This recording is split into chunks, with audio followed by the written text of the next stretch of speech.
સુરત જિલ્લામાં વધુ એકવાર તહેવારોના ટાણે ફાયરિંગની ઘટના બનવા પામી છે।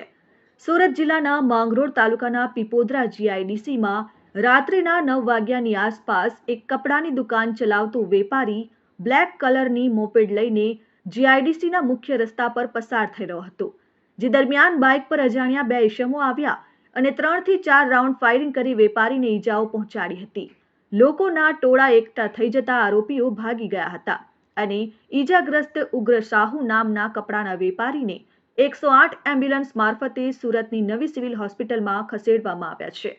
કોસંબા પોલીસ સ્ટેશનની હદની અંદર પીપોદરા જીઆઈડીસી વિસ્તારમાં આજના રાત્રિના લગભગ 9:15 વાગ્યાના અરસામાં ઉગ્ર સાહુ નામના વ્યક્તિ કે જે ગંજામ ઓરિસ્સાના રહેવાસી છે અને પોતાની રેડીમેડ કાપડની દુકાન આ જ વિસ્તારમાં ધરાવે છે, એ એક્ટિવા લઈને પસાર થતા હતા। એ વખતે એક મોટરસાયકલ ઉપર બે અજાણ્યા ઈસમો આવેલા હતા અને મોટરસાયકલની પાછળ બેસેલા ઈસમે પોતાની પાસે રહેલા હથિયાર વડે લગભગ 3 રાઉન્ડ જેટલા ફાયર કરેલા છે। આ ફાયરિંગની ઘટનામાં ઉગ્ર સાહુ નામનો વ્યક્તિ ઈજાગ્રસ્ત થયા છે અને પેટના ભાગે અને પીઠના ભાગે ગોળી વાગી છે।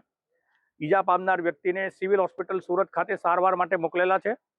બનાવવાળી જગ્યા ઉપર કોસંબા પોલીસ, એલસીબી, એસઓજી અને બાજુના કિમ પોલીસ સ્ટેશનના અધિકારી કર્મચારીઓ સ્થળ ઉપર આવી ગયા છે।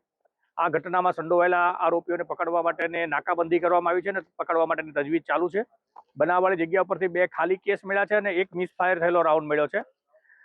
આ ઘટનામાં જે સંડોવાયેલા ઈસમો છે તાત્કાલિક ધરપકડ કરવામાં આવશે। હાલમાં આ બનાવનું કારણ કે વ્યક્તિ કોણ ફાયરિંગમાં સંડોવાયેલા છે એની હકીકત મળી નથી, પરંતુ પોલીસ દ્વારા સઘન અત્યારે શોધખોળ ચાલુ છે અને ગુનાનો એફઆઈઆર કરવા માટેની પ્રક્રિયા ચાલુ છે અને નજીકના ભવિષ્યમાં આરોપીઓ પકડાઈ જશે એવી સંપૂર્ણ આશા છે। ફાયરિંગની ઘટનાને પગલે સુરત જિલ્લા એસઓજી, એલસીબી અને કોસંબા પોલીસનો કાફલો ઘટના સ્થળે દોડી ગયો હતો અને આસપાસના વિસ્તારના સીસીટીવી ફૂટેજ તેમજ નજરે જોનાર લોકોના નિવેદન લેવાનું શરૂ કરાયું। સાથે જ ફાયરિંગ કરનાર અજાણ્યા ઈસમો કોણ હતા, ક્યાંથી આવ્યા અને કયા કારણોસર ફાયરિંગ કર્યું એ દિશામાં તપાસ હાથ ધરી છે।